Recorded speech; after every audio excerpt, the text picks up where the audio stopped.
I'm going to present to you my prepared remarks. And these remarks develop 5 must-have components required to build a championship football team. We all know what must-have means, right? Throw it out at me. What does must-have mean? Essential, can't do without, those kinds of things. And as I present each, your job is to ask yourself, am I doing that? Are we doing that? Do I need to adjust my preparation in order to contribute to the building of our championship team? These must-haves are the result of an entire career in football. They are validated by the multiple references that I'm going to make either to great people or championship programs. So you're involved. I want you to consciously think as I go through these 5 must-haves, am I doing that? Is this program doing that? At the end, we'll have an activity that we'll be involved in together, and that'll be a reading activity. This presentation represents both my personal concepts and those concepts and philosophies that have guided my life in football. Many years, much thought, and a world of experiences have brought me to the following remarks. Let's go. So when Coach asked me to talk to you guys about how to build a championship team, I began to think of something original to say. As I continued my preparation, I couldn't come up with thoughts that were unique or even different. I realized that, you know what? There's nothing new in the formula for success. So let's look at the must-have qualities found in all championship teams. First must-have, competitors. When building a team, look for people who love to win. If you can't find enough of those guys, search for people who hate to lose. Success is a choice. There's a common thread that exists in all successful athletes and connects one to another, a quality that must be present whether the athlete is a Division I sure shot or a player whose ability goes no further than making a team's roster. The formula for success then is simple. And I don't mean simple in the sense of easy to accomplish. I mean simple in that a driven work ethic to accomplish is consistent from successful athlete to successful athlete. Winning is not about how much you want to win. Rather, it's about how you can't live with losing. Does that sound like the fear of losing is a strong motivator? You bet it does. My whole athletic career has been about the fear of failure. The great Coach Lombardi said, it's a reality that men are competitive, and the most competitive games, football, draw the most competitive men. They know the rules and objectives when they get in the game. The objective is to win fairly, squarely, decently, by the rules, but to win. And you know what? I agree with that. And I say the most successful people in the world are passionate, and passion drives them to action. Know clearly that your action is the only currency that life respects. Think about that statement for a second. You'll be struck that clearly the command is, your actions speak so loudly that I cannot hear what you say. Must have, the common goal. So how does that individual competitor get us to team? The actions of the group must demonstrate that each member of the team is channeling his ability, energy, and passion to the common goal of the team, which of course, as we know, is winning. The only way to assure that accomplishment of the common goal is that every member of the team must make a sacrifice, not a compromise, a sacrifice. We must know clearly the difference between compromise and sacrifice. Compromise, you give something to get something. Sacrifice, you give something with no expectation to get. And yet, there never was a person who did anything worthwhile who didn't receive more than he gave. Coach Lombardi put it this way: I firmly believe that any man's finest hour, his greatest fulfillment to all he holds dear, is that moment when he has worked his heart out for a good cause, the common goal of his team, and lies exhausted on the field of battle, victorious. In his book, Above the Line, Coach Urban Meyer believes that on a team driven by intentional culture, attitude and effort are focused in the same direction, and the foundation for success has been created. Players have an uncommon commitment to each other and to the core beliefs of the team. Trust is strong, communication is real, problems are solved, effort is relentless, and execution is exceptional. This is culture by design. How do you bring your best when it matters most? Coach Meyer suggests that it begins with a simple, powerful equation that affects everything you do. Event plus response equals outcome. You know it as E plus R equals O. He says further, we don't control the events in life and we don't directly control the outcome, but we always have control over how we choose to respond. How we respond means everything. Life, like football, is a constant flow of events. It's important to understand that success is not determined by the situations, events you experience. Success is determined by how you choose to manage the R. Coach continues, we taught R-factor skills to our players to help them respond above the line in any situation they might face. Social, academic, football. He references their strength and conditioning coach when he says, Coach Mick gives our players very difficult E's and then challenges them to respond above the line. His strength and conditioning program develops the ability for players to manage the R in response to whatever they face on the football field. Coach Meyer concludes, every day you make decisions about how to respond, and how you respond makes all the difference. It's the factor that determines the quality of your life.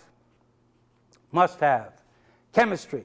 Chemistry is the study of compositions, properties, structures, and reactions of matter, particularly at the level of atoms and molecules. How does that apply to championship team concept? Well, just as those atoms and molecules need to work well together, teammates need to get along. They need to like each other. Teammates need to develop a relationship off the field that will allow for great trust on the field. They need to spend time together and genuinely like each other. Most bonds are formed under heat and pressure, as they are in the chem lab. Coaches manufacture heat and pressure through challenging practices. In Fourth and Goal Every Day, a book that chronicles Alabama football, the author writes, the whistle blows and the strength and conditioning coach goes to work warming them up. That's when the organized chaos starts. Creating organized chaos starts fires to get the vibe they want. They want players to know just how important practice is in the equation. At Ohio State, Coach Meyer says the following regarding strength and conditioning coach Mick. It's all a part of the mental stress that he induces to create the chaos for players to work through and overcome. He requires that players experience chaos, confusion, and conflict on the practice field. They must be trained to learn how to deal with it and to rise above it. And Coach Mick says it takes creating a little fear, creating a little conflict to find out what a player is made of. Things that tear most teams apart bring championship teams together. Adversity can bring a team together as a chemical reaction. Maybe the military says it best. The true soldier fights not because he hates what's in front of him, but because he loves what's behind him. We can conclude then that heat and pressure together develop chemistry both in the lab and the making of a championship football team. Must have. Communication. Most issues are not issues but lack of communication. Great communication provides clarity of purpose, which reinforces the previous stated must have the common goal. In a society that wants it all and wants it up front, football teaches, communicates that commitment, discipline, and teamwork are the qualities needed to flourish in the world today. In that context, the following statement, I believe, is an interesting perspective on football and education in America today. Quote, football may be the best taught subject in American high schools today.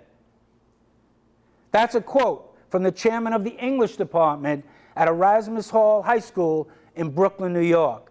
Now, why do you suppose the chairman made that statement? Did he state it because they have a great football program at Erasmus? Well, they don't. Did he say it because football coaches are the best teachers in America? Well, maybe they are. But no, that's not the reason either. I need to give you the complete quote, and we'll develop our thoughts from there. The full quote is, football may be the best taught subject in American high schools today because it's the only subject we haven't tried to make easy. It's clear that the inference to be drawn from the quote is that in today's educational system, we've lowered our expectation of student performance in the classroom. While in football, on the other side of the spectrum, the chairman implies that standards are set and athletes are challenged to rise up to meet them. Let's take a closer look at the quote relative to the characteristics of a broader term, athletics. I have learned that athletics is the best activity America has to offer its youth. Athletics, like the competitive world we live in, is unforgiving. Athletics does not care if you're big or small. You still must compete. Athletics is not concerned about your financial status, your year in school, or whether you come from an intact home or a dysfunctional family. In athletics, you either do it or you don't. There are no special accommodations. There is no alternative school program. In athletics, there's one set of rules and an allotted period of time in which to compete. You either win or you lose. Win or lose. Isn't that a life's lesson for the real world? You bet it is. After all, as you know, life is built upon choices and consequences, rewards and punishment, winning and losing. And to those who say that winning is not important, I say, number one, America was built on winning. And number two, if winning's not important, then don't put the scoreboard on. There are some flowery and long-winded philosophies of education. The one that works for me, I found in athletics. Simply stated, education is preparation for the real world. And that's exactly what an athletic program has as its objective. Game day is the evaluation, test, or measure of accountability. On game day, you either pass or you fail. And athletics, unlike any other class, your test results are printed in the newspaper the next day. That's accountability. Did you prepare for success? In football, the real world, not everybody gets a trophy. Only the champions. Football has been called a co-curricular activity. I call it an elective course. And that's what makes those who play the game so special. It's their intrinsic motivation that compels them to participate in this demanding class, a class that will increase their physical and personal growth. And that's why it has been said that the dictionary is the only place where success comes before work. I tell players all the time, coaches don't win championships, players do.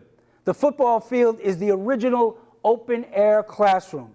It's the school without walls that educators were so excited about and presented as an educational innovation. Also, as you know, education is a two-way process, and as a result, a partnership, if you will, is established between the teacher and learner, player, and coach. Oftentimes, a special relationship develops between players and coaches. That relationship is unlike any other in the educational process. It's so special because through football, players and coaches connect, communicate on an academic, emotional, and physical level. The experiences along the way are priceless as teaching and learning aids in preparing student athletes to better handle those situations which require a decision or action that may influence a positive outcome. The positive outcome we're looking for? Winning. The last must-have, consistency. Aristotle said, "We are what we repeatedly do." Excellence is not an act, it's a habit. Coach Saban says, "You must go through the process." Coach Lombardi said, "And in truth, I've never known a man worth his salt who in the long run, deep down in his heart, didn't appreciate the grind, the discipline." Coach Meyer says, "Toughness and effort are the foundation of our success. One of the ways we accomplish this is by embracing what we call the grind." Aristotle, habit. Saban, process. Lombardi, discipline. Meyer, the grind. Same product, different label. In fourth and goal every day, the author states, winning is hard. Winning consistently is the domain of the elite. Building and maintaining and expanding a dynasty such as Alabama's is incomparable in modern football. But Saban has done this by following his well-known mantra, the process. The process is brilliant in its simplicity. If you simply execute what's important at the moment to the best of your ability without undue regard for the outcome, your chances of ultimately getting the result you want increase exponentially. See the challenge? It's an entirely different mental approach. It's training the mind, not just robotically following a formula. It's finding joy and fulfillment in the moment rather than waiting for the outcome.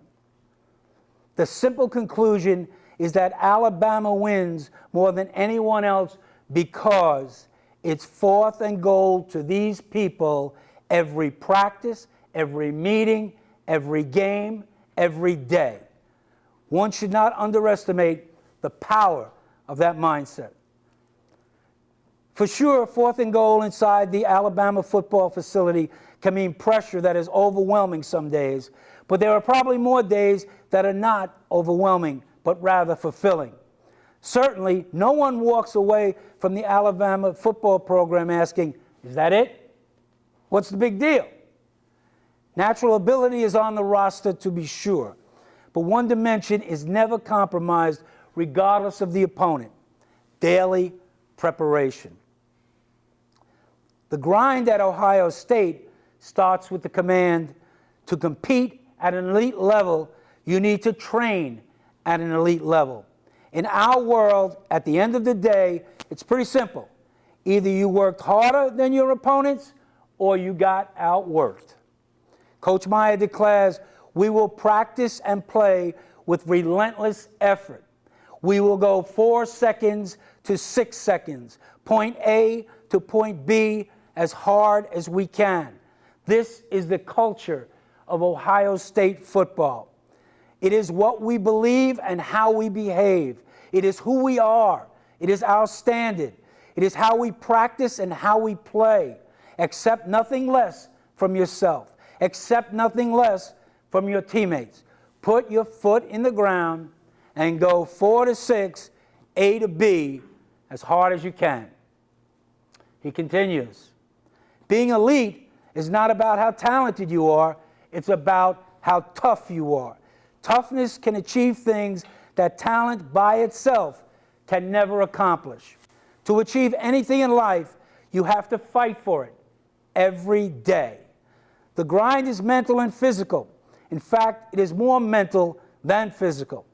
Physical ability is important, but will only take you so far. You won't achieve excellence until you train your mind to take you there. So we use the grind to train the mind. First, you win the battle in your mind. Next, you win the battle in practice. Then, and only then, you win the battle in the game. Coach Meyer concludes, I've never been in a football game where the team that played the hardest didn't win. So, as you continue your preparation and efforts to develop a championship football team, I hope that you heard Aristotle, Lombardi, Saban, and Meyer speak clearly and in one voice. Success is cumulative and progressive. It's the result of what you do every day. For every goal you are pursuing, a process is involved. There's a pathway you must follow. To achieve your goals, you must commit to the process with daily above-the-line behavior, not just once in a while, but repeatedly over time. Success is not achieved by an occasional heroic response. Success is achieved by focused, sustained action. All achievement is a series of choices. Just as I said in the beginning, success is a choice. The bigger the achievement, the longer the series and more challenging the goals. As the great Hall of Fame and former Dallas Cowboy quarterback Roger Staubach said, there are no traffic jams along the extra mile. In closing, allow me to remind you that Seton Hall football program is a college preparatory program with academic, social, and athletic components. Here at the Prep, at Seton Hall Prep, you make a multi-tiered, uncommon set of pledges. You pledge, one, to engage in a vigorous academic curriculum. 2, pay a substantial amount in tuition. 3, provide time for a commute to and from the prep. 4, participate in the development of your spiritual life. And 5, unapologetically pledge a disproportionate amount of your time and effort in the pursuit of excellence, a pursuit which has as a collective common goal a team championship. If you are to be successful in this challenging program, you must always be mindful of the following. While we all have the will to win, the champion has the will to prepare to win. When you think about it, that statement has as much to do with academic and social life as it does with winning football championships.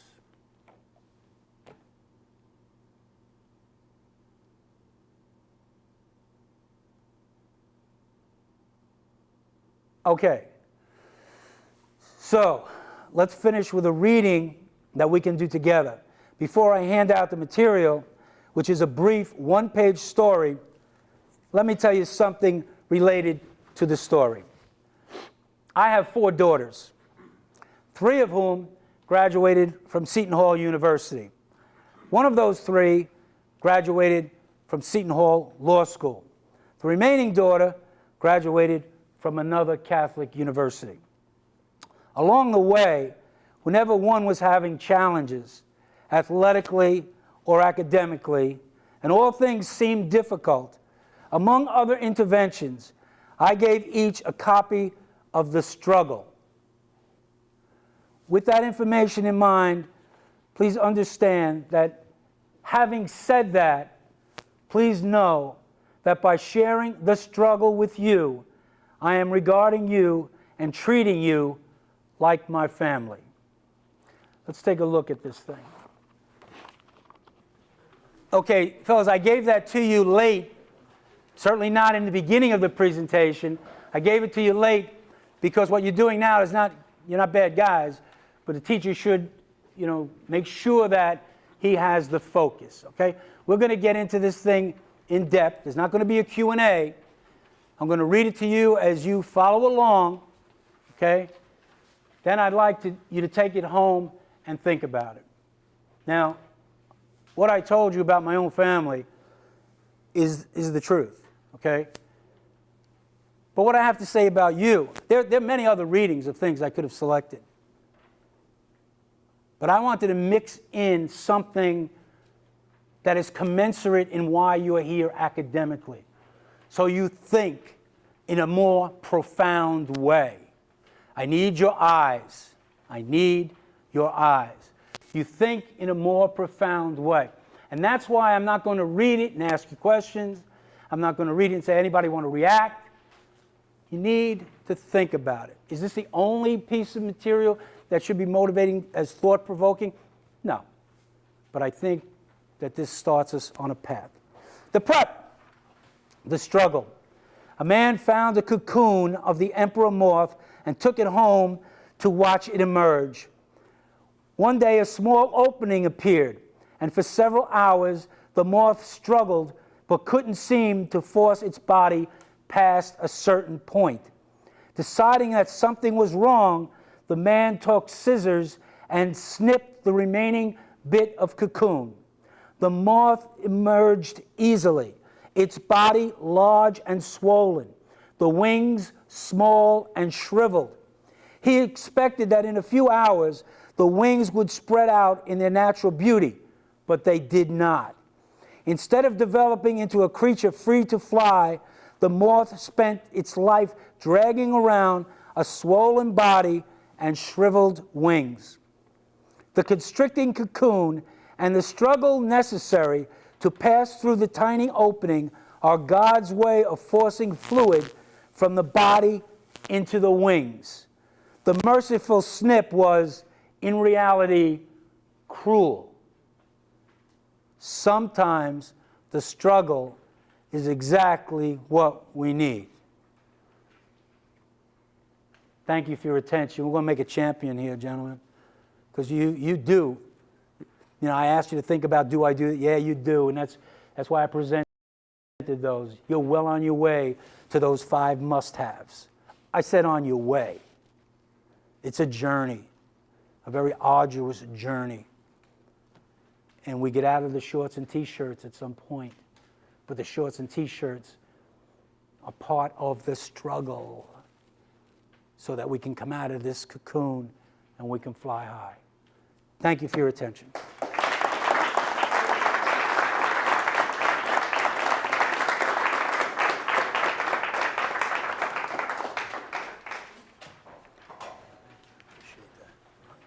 You're welcome. We're going to do more stuff like this. We've had 3 or 4 sessions like this. Okay? You have people who have been to the mountaintop. All right? Use it. All right? Use it from a football standpoint. Use it in life. Okay? Any questions? All right? The last thing I'm going to leave you with, right? There's a few people that need to be here. Okay? We need to bring them in, right? I've called you, I asked for that before. All right, you know who they are. Sometimes guys. You guys are, for the most part, you guys are here all the time. There's a few guys that are on the outskirts that need to be brought in, okay? All right, we need to hold them accountable. All right, Springport guys, it's a different situation. But those other guys who, I don't know where they are, they either have to let me know or they need to be here. All right, I only know about one guy. All right, questions? Have a great night. If you need to finish your workout, we got about 15 more minutes. Otherwise, we'll see you tomorrow. All right, bring it up. Here we go. Are you on the ship? Yes. You're welcome. You're welcome.